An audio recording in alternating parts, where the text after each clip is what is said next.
మీ ఇంట్లో మొదటి కోటీశ్వరుడు మీరే అవ్వాలనుకుంటున్నారా? ఈ ఫైనాన్షియల్ వెబినార్ లో ఇప్పుడే జాయిన్ అవ్వండి. హాయ్ హలో నమస్తే, welcome back to our channel. ఈ రోజు మనతో ఉన్నారు స్టాక్ మార్కెట్ అనలిస్ట్ అయిన సుందరరాం రెడ్డి గారు. సార్తో మాట్లాడదాం. నమస్కారం సార్. నమస్తే సార్, మార్కెట్లో రీటైలర్స్ అనే వాళ్ళు ఎక్కువగా నష్టపోతుంటారు, అంత ఇన్నోసెంట్ లేకపోతే ఇలాంటి పదాలు ఎక్కువ వినిపిస్తూ ఉంటాయి. బట్ రీసెంట్గా ఈ రీటైలర్స్ సైతం స్మార్ట్గా బిహేవ్ చేశారు అనేది కూడా ఒక స్టేట్మెంట్ వినిపిస్తుంది. దానికి గల కారణం మన పోల్స్ ఏవైతే రిలీజ్ అయినాయో లోక్సభకు సంబంధించినవి 3rd 4th డేట్లో, ఆ టైంలో రీటైలర్స్ పరిస్థితి ఎలా ఉంది? నష్టపోయారా, లాభపడ్డారా, ఎలా జరిగింది? దీని గురించి వివరిస్తారా? నార్మల్ సినారియోలో అయితే రిటైలర్స్ కొంచెం ఇన్నోసెన్స్ కాబట్టి మార్కెట్ సంబంధించిన నాలెడ్జ్ వాళ్ళకి ఇన్సైడ్ ఇన్ఫర్మేషన్ ఏం దొరకదు కాబట్టి బేసికల్గా వాళ్ళు లూజర్ సైడ్ ఉంటారని చెప్పేసి ఒక రూమర్ లాగా అనిపిస్తూ ఉంటుందండి. బట్ ఎగ్జాక్ట్లీ నువ్వు ఎక్కడ వాళ్ళు లాస్ అవుతున్నారని ప్రూవ్ చేయలేవు. F&Oలో ట్రేడ్ చేసి లాస్ అవటం వేరు, ఇన్వెస్టర్గా ఇన్వెస్ట్ చేసుకుంటూ మనీ మేక్ చేయడం వేరు. 2 డిఫరెంట్ థింగ్స్ అనమాట. యూజువల్గా ఈ సెబీ వాళ్ళు డేటా రిలీజ్ చేసేది మొత్తం F&Os గురించి డేటా మాత్రం రిలీజ్ చేయగలుగుతారండి. ఈక్విటీ మార్కెట్ డేటాలో మీరు అంత ఈజీగా డేటాను ట్రాక్ చేయలేరు అనమాట. F&Osలో ఏంటంటే కాంట్రాక్ట్స్ ఎవ్రీ మంత్ క్లోజ్ అవుతుంటాయి కాబట్టి డేటా చాలా ఈజీ. బట్ ఈ ఈక్విటీలో ఏంటంటే ఒకసారి లోపలికి అంటే 1 ఇయర్కో 2 ఇయర్స్కో 3 ఇయర్స్కో బయటకు వెళ్తుంటారు. ఎగ్జాక్ట్లీ 1 మంత్ బయట పోరు కాబట్టి డేటా ట్రాకింగ్ చాలా కష్టం అనమాట అక్కడ. సో బేసికల్గా మనం June 3 గురించి మాట్లాడుకున్నామంటే ఆ రోజు ఎగ్జిట్ పోల్ డేటా రిలీజ్ అయిన రోజు అండి. అండ్ ఇక్కడ బిగ్గెస్ట్ ప్లేయర్స్ అంటే bankers, insurance companies, mutual funds, hedge funds and PMS service and foreign portfolio investors, retailers, వీళ్ళందరూ హై నెట్వర్త్ ఇన్వెస్టర్స్, వీళ్ళందరూ డేటా కనుక మనం అనలైజ్ చేస్తే 3rd June పర్టికులర్గా ఎగ్జిట్ పోల్స్ వచ్చిన రోజు రిటైలర్స్ ఆ రోజు కొన్నది 62,000 కోట్లకు కొన్నారండి, అమ్మింది 71,000 కోట్లకు అమ్మారు. అంటే ఆ రోజు వాళ్ళు అమ్మింది 8,000 కోట్లకు ప్రాఫిట్ బుక్ చేసుకున్నారు. అంటే ఎగ్జిట్ పోల్ రోజు బిగ్గెస్ట్ ప్రాఫిట్ బుక్ చేసుకుంది ఎవరు అంటే రిటైలర్స్ అండి, 8,000 కోట్లకి. ఎందుకంటే వాళ్ళు బై చేసింది 62,000 కోట్లకి, కానీ అమ్మింది 71,000 కోట్లకి. డిఫరెన్స్ ఎంత ఉంది? 8,500 కోట్లు ఉంది. అంటే ఆ రోజు ఎగ్జిట్ పోల్స్ రోజు వచ్చిన మార్కెట్ మూవ్ని ఎన్కాష్ చేసుకుంది ఎవరు అంటే అది రిటైలర్స్ అండి. ఓకే. అండ్ ఫారిన్ ఇన్వెస్టర్స్ మనం అనుకుంటాం కదా, ఆ రోజు వాళ్ళు 6,000 కోట్లు కొన్నారు, పై వాళ్ళ 6,000 కోట్లు కొన్నారు. అంటే మరుసటి రోజు కనుక చూస్తుంటే June 4th మార్కెట్లో బిగ్గెస్ట్ డ్రాప్ అయిన రోజు, ఆ రోజు కనుక చూసారనుకోండి, ఎక్కువ కొన్నది రిటైలర్స్ అండి. వాళ్ళు 1,00,000 కోట్లకు కొన్నారు, ఆ రోజు 83,000 కోట్లకు అమ్మారు. నెట్ ఇన్వెస్ట్మెంట్ ఎంత? 21,000 కోట్లకి అండి వాళ్ళు కొన్నది. అంటే ఊహించుకోండి, మన రిటైలర్స్ ప్రాఫిట్ బుకింగ్ ఏమో మంచి రోజు చేస్తున్నారు, అంటే మార్కెట్ రెడ్లో ఉన్నప్పుడు కొంత ఏం చేస్తున్నారు, డిప్ అని బై చేస్తున్నారు వీళ్ళు. అంటే 8% డిస్కౌంట్ నిఫ్టీ డ్రాప్ అయినప్పుడు వీళ్ళు ఆల్మోస్ట్ 21,000 కోట్లకి మార్కెట్లో పంప్ చేశారు. ఓకే. అండ్ నెక్స్ట్ మరుసటి రోజు మళ్ళీ 5th June అండి, మళ్ళీ 3,000 కోట్లు పంప్ చేశారు. ఓకే. అందుకని రిటైలర్స్ ఇన్నోసెన్స్ అని అంటే ఉండటానికి ఇక్కడ ఏం లేదండి. వాళ్ళు డిప్ వచ్చినప్పుడు భారీగా బల్క్లో ఇన్వెస్ట్ చేస్తున్నారు, అంటే మార్కెట్ రికవర్ అయినప్పుడు ఎంచక్క ప్రాఫిట్ బుక్ చేస్తున్నారు. అంటే చూడండి, June 4th కనుక వాళ్ళు పెట్టిన 21,000 కోట్ల నెట్ ఇన్వెస్ట్మెంట్కి లాస్ట్ 10 డేస్లో రిటర్న్ ఏ రేంజ్లో వచ్చి ఉంటాయో.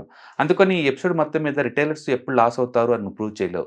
ఇంకా చెప్పాలంటే ఈ మొత్తంలో కల్లా డమ్గా బిహేవ్ చేస్తుంది అంటే PMS సర్వీస్ వాళ్ళు అండి. ఎందుకంటే ఫస్ట్ రోజు వాళ్ళు 700 కోట్లు ఇన్వెస్ట్ చేశారు. వాళ్ళు బై చేసింది 1,700 కోట్లు అండి, సెల్ చేసింది 1,000 కోట్లు. నెట్ ఇన్వెస్ట్మెంట్ ఎంత? 700 కోట్లు ఫస్ట్ రోజు. అండ్ రెండో రోజు వాళ్ళు అమ్ముకున్నారు 800 కోట్లకి. అంటే మార్కెట్ పీక్ లెవెల్లో వాళ్ళు కొంటున్నారు, మార్కెట్ లోగా ఉన్నప్పుడు అమ్మేస్తున్నారు. రిటైలర్స్ రివర్స్ చేస్తున్నారు, మార్కెట్ పీక్ లెవెల్లో ఉన్నప్పుడేమో అమ్మేసుకుంటున్నారు, లోలో ఉన్నప్పుడు కొంటున్నారు. స్ట్రాటజీ వెరీ క్లియర్గా ఉందండి. రిటైలర్స్ ఏమో డిప్ అని బై చేస్తున్నారు, అండ్ ఇన్స్టిట్యూషన్స్ అనేమో ట్రెండ్ ఫాలోయింగ్ చేసుకుంటూ అమ్మేసుకుంటూ వస్తున్నారు. అందుకని ఈ డేటా చూసిన వాళ్ళు ఎవరైనా సరే, ఏది banker versus insurance companies versus mutual funds versus alternate investment funds, nothing but hedge funds versus PMS services versus foreign portfolio investors and retailers చూసుకుంటే కనుక ఈ ఎపిసోడ్లో స్మార్ట్గా బిహేవ్ చేసింది రిటైలర్స్ అని వెరీ క్లియర్గా అర్థం అవుద్ది. మార్కెట్ -8 ఉన్న రోజు వాళ్ళు ఆల్మోస్ట్ 21,000 కోట్లు పంప్ చేశారు మార్కెట్లోకి. ఓకే. ఎంచక్క అంతకుముందు రోజు ప్రాఫిట్ బుక్ చేసుకున్నారు ఎంచక్క. అంటే పీక్ లెవెల్లో ప్రాఫిట్ బుకింగ్ చేస్తున్నారు, లోలో ఇన్వెస్ట్ చేసుకుంటూ పోతున్నారు.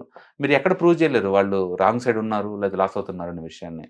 అంటే కరెంటు ఇన్వెస్టర్స్ చాలా స్మార్ట్గా బిహేవ్ చేస్తున్నారండి. వాళ్ళ దగ్గర కూడా బోల్డంత డేటా ఉంది, వాళ్ళకి ఇండియన్ ఎకానమీ మీద చాలా ఫెయిత్ ఉందన్నమాట. అఫ్కోర్స్ ఇది ఓన్లీ 3 days డేటా, అందుకని బట్ లాంగ్ టర్మ్ కనుక చూసుకుంటే ఇండియా గ్రోత్ స్టోరీ 1 dayలో ఓవర్ అదండి.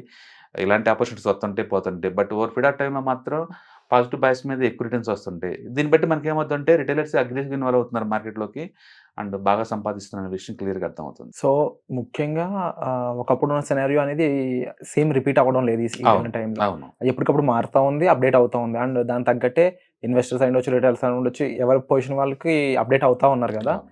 సో, వెళ్ళే కొద్దీ ఇవే చేంజెస్ ఉంటాయా? లేకపోతే దీనికంటూ ఒక స్టాండ్ బై లాంటిది ఏదన్నా సిట్యుయేషన్ క్రియేట్ అవుతదా? నష్టపోవడానికి లేదా లాభపడడానికి? అలానేం లేదు. ఇప్పుడు ఎస్ఐపి అకౌంట్స్‌లో 5 ఇయర్స్ బ్యాక్ తీసుకుంటే మంత్లీ ఒక 2000 క్రోర్స్ ఉంటే చాలా ఎక్కువుండేది. హ్మ్. ఇప్పుడు 21,000 క్రోర్స్ పంప్ చేస్తున్నారు per month. Okay. SIP amount ఒకటే. దాని మీనింగ్ ఏందంటే ఎఫ్ఐఎస్ అమ్మేసుకొని వెళ్ళిపోతున్నారు లాస్ట్ 4 ఇయర్స్ నుంచి. అండ్ లిటరల్లీ ఈ సంవత్సరం ఇప్పటికే 1.5 లాక్ క్రోర్ అమ్మేసుకున్నారాళ్ళు. హ్మ్. అది అమ్మేస్తే కొద్దీ వీళ్ళు బై చేస్తున్నారు ఆ పోర్షన్‌ని. అందుకని రాను రాను ఏందంటే మన market less dependent on the foreign money అనమాట. More dependent upon the retailers. ఇక హ్మ్. ముందు రోజుల్లో ఈ రిటైలర్స్ ఈ స్మార్ట్ బిహేవియర్ తోటి కింగ్ మేకర్‌లా మారినా కూడా పెద్ద మనం ఆశ్చర్యపోవాల్సిన పని లేదు. ఓకే. అందుకని ఈళ్ళు పేపర్‌లో చెప్పినట్టు లేదా ఇంకొకళ్ళు చెప్పినట్టు ప్రతి ఒక్కదానికి ఇన్నోసెన్స్ అంటే రిటైలర్ అని, లాస్ అయ్యే వాళ్ళంటే లూజర్ రిటైలర్ అని, ఎఫ్&ఓలో లూజర్ రిటైలర్ నువ్వు బ్లేమ్ చేయలేవు అక్కడ. అలాంటి డేటా అక్కడేం లేదు. బేసికల్‌గా గ్రీడీ ఉన్నోళ్ళు ఎవరైనా లాస్ అవుతారు. అది వేరే అవును. సంగతి. బట్ ఈ డేటాలో మొత్తం వెరీ క్లియర్‌గా ఏది ఇన్స్యూరెన్స్ డేటాతో కంపేర్ చేసినా, మ్యూచువల్ ఫండ్ డేటాతో కంపేర్ చేసినా, అంటే పీఎంఎస్ హార్డ్ కోర్ ప్రొఫెషనల్స్ వాళ్ళు. వాళ్ళతో పోల్చుకొని ఈవెన్ హెడ్జ్ ఫండ్స్‌తో పోల్చుకున్నా సరే and retailers behaviour is very smart way. హ్మ్. అంటే ఈ డేటా మనం ట్రాక్ చేస్తుంది ఎన్ఎస్‌సి ఇండియా నుంచి అండి.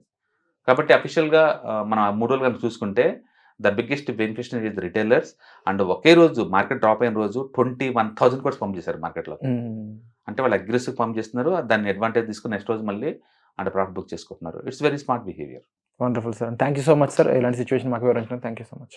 సుమన్ టీవీలో మీ పర్సనల్ అండ్ బిజినెస్ ప్రమోషన్స్ కోసం కింది నెంబర్కి కాంటాక్ట్ చేయండి.